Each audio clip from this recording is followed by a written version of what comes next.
छोड़ो, क्या कर रहे हो? कोई देख लेगा। तो देखने दो, क्या हो जाएगा। मेरी मंगेतर हो तुम।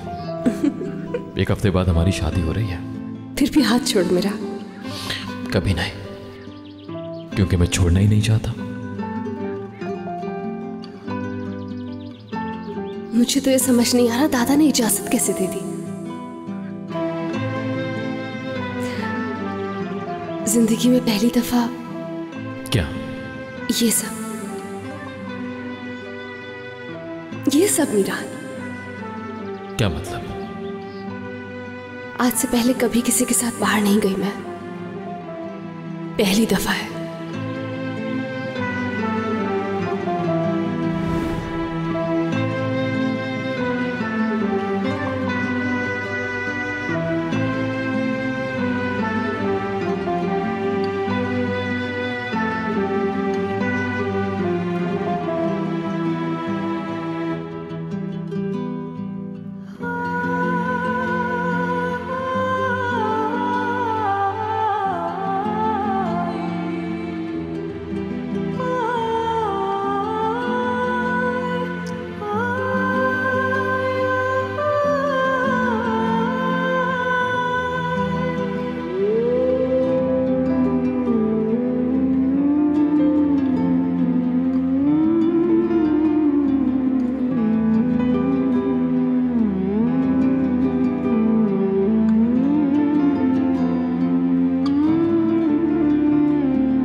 जब तुम मुझे ऐसे देखती हो तब